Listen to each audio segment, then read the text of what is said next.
નમસ્કાર સર, ટીમ્બાગામ પ્રાથમિક શાળા તાલુકો ગોધરા જિલ્લો પંચમહાલ આપનું હાર્દિક સ્વાગત કરે છે. કુદરતી ખેતી આ સંસારની સૌથી શ્રેષ્ઠ ખેતી છે.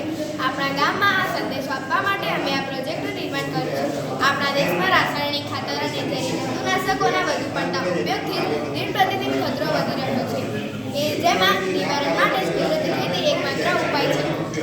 આ કુદરતી ખેતી પ્રોજેક્ટમાં અમે એક બાબતનું ખાસ ધ્યાન આપ્યું છે કે કુદરતી ખેતી એ મહેનતુ અને જૂની પદ્ધતિ ન બની જાય તે માટે અમે તેમાં ખાસ ટેકનોલોજીનો ઉપયોગ કર્યો છે, જેમાં જીવામૃત મિક્સર, વોટર પંપ, આધુનિક ચાળીઓ વગેરે આપણે ઘરેથી તૈયાર કરી વાઇફાઈ દ્વારા ચલાવી શકીએ છીએ.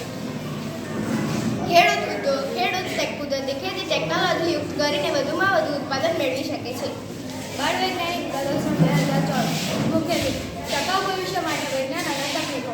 વિભાગ 3 કુદરતી ખેતી. પેટા વિષય 16 ડિગ્રી સહાયતા માટે સરળ સુરક્ષા પદ્ધતિઓ.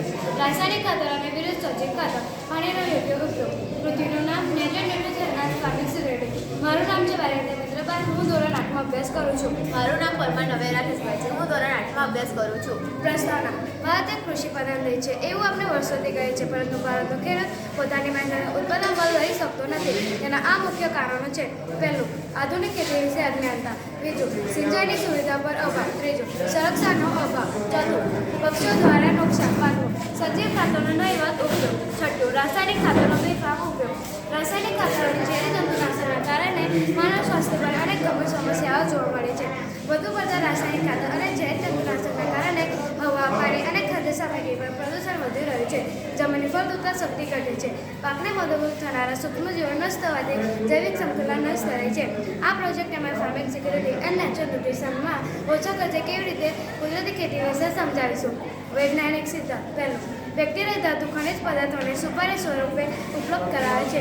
બીજું, લેક્ટોબેસિલસ છોડ અને ફળને વિકાસમાં મહત્વપૂર્ણ ભૂમિકા ભજવે છે. કૃષિ તૈયાર કરવાનો હેતુ. કુદરતી ખેતી સમગ્ર માનવ જીવન માટે કલ્યાણકારી છે. આપણા દેશમાં ઘણા વર્ષોથી સરકાર પણ કુદરતી ખેતી અપનાવવા માટે ખેડૂતોને આહ્વાન કરે છે. આપણા ગામના ખેડૂતો કુદરતી ખેતી વિશે અજાણ છે અને શાળાના વિદ્યાર્થીઓ પણ કુદરતી ખેતી વિશે સમજે અને તેમના માતા પિતાને પણ સમજાવે. કુદરતી સેન્દ્રિય ખાતર બનાવવાની પ્રક્રિયા ખેડૂતો ગામમાં શીખવી શકાય છે. આમ કરવાથી ગુજરાતના ગામે ગામ લોકો કુદરતી ખેતી વિશે જાગૃત બને. આપણા શરીરને જરૂરી ન્યુટ્રિશન આપણે ખેત પેદાશોમાંથી જ મળે છે. દરેક ખેત પેદાશો સંપૂર્ણ રીતે રાસાયણિક હોય તો સ્વાસ્થ્ય માટે ઘાતક ક્યાં ન બને. આ તમામ બાબતો ગ્રામજનો સુધી પહોંચાડી અને ખેતીમાં નવી ક્રાંતિ આવે એ હેતુથી અમે આ પ્રોજેક્ટનું નિર્માણ કર્યું છે. તૈયાર કરવાની પદ્ધતિ. કુદરતી ખેતીના 5 આધાર સ્તંભ છે. જીવામૃત, બીજામૃત, ગંધ્યામૃત, આચ્છાદન, વાપસા, જંતુનાશક સ્ત્રોત સમન્વય. વિવિધ પાકોને પોષક તત્વો પૂરા પાડતા ઇનપુટ જેવા કે જીવામૃત, બીજામૃત, પંચગવ્ય, હ્યુમિક એસિડ, દૂધ તથા ગોળના પ્રયોગ તથા રોગોને નિયંત્રણ રાખવા બાયોટિક જેવા કે આંકડાનું દ્રાવણ, ખાંડ, છાશ, નિમાસ્ત્ર, અગ્નિશસ્ત્ર, બ્રહ્માસ્ત્ર, સૂર્યાસ્ત્ર, અજમાસ્ત્ર તૈયાર કરવા.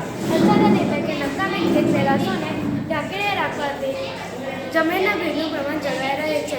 આ કારણે કુદરતી ખેતીમાં સિંચાઈની જરૂર પણ ઓછી પડે છે. આ રીતે તૈયાર થયેલા કુદરતી ઇનપુટ્સને પાકોના પન્નો પર છંટકાવ કરવાથી પાકોના પન્નોને દ્વારા જ પોષણ મળે છે. એક સર્વે પ્રમાણે એક છોડનું પ્રમાણ 58% અને પુરવઠો હવા, પાણી અને સૂર્યપ્રકાશમાંથી મળે છે. બાકીના 2% મૂળ દ્વારા ઉપલબ્ધ થાય છે. આમ કુદરતી ઇનપુટ્સને સીધા પાકોના પન્નો પર આપવામાં આવે છે. કુદરતી ખેતી વધુ મહેનતુ અને જૂની પદ્ધતિ ન બની જાય તે માટે અમે તેમાં ટેકનોલોજીનો પણ ઉપયોગ કર્યો છે, જેમ કે જીવામૃત મિક્સર. પ્રવાહી અને સેન્દ્રિય ખાતરને તૈયાર થતાં વધુ સમય લાગે છે, તેથી અમે આ પ્રકારના જીવામૃત મિક્સરનો ઉપયોગ કર્યો છે, જેથી પ્રવાહી સતત હલતો રહીને સેન્દ્રિય ખાતર ઝડપથી તૈયાર થાય છે. Water pump.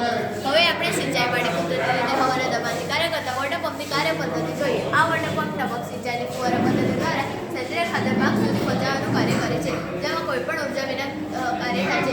માત્ર વાલ્વ ચાલુ કરવાથી તે કાર્યરત થઈ જાય છે. કેનમાં હવાનું ઊંચું દબાણ સર્જાતા તે નીચેની પ્રવાહીને ઉપર તરફ ખેંચે છે. આધુનિક જાળી. પાક સંરક્ષણ સુરક્ષા પદ્ધતિઓ માટે ઘણા ખેડૂતોની આર્થિક સ્થિતિ સધન ન હોવાને કારણે તેઓ ખેતર ફરતે તારની વાડ કે ઝટકા મશીનનો ઉપયોગ કરી શકતા નથી. તેમના માટે આધુનિક જાળીઓ સરળતાથી બને છે.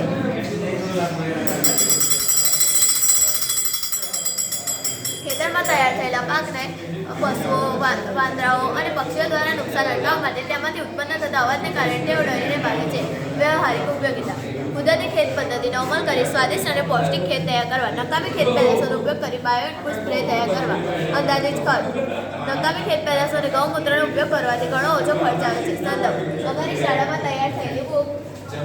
અને કુદરતી ખેતી સાહિત્ય ગૂગલ યુટ્યુબ અને રાજ્યમાં ખેતી કરતા ખેડૂતોને મુલાકાત અને અનુભવ.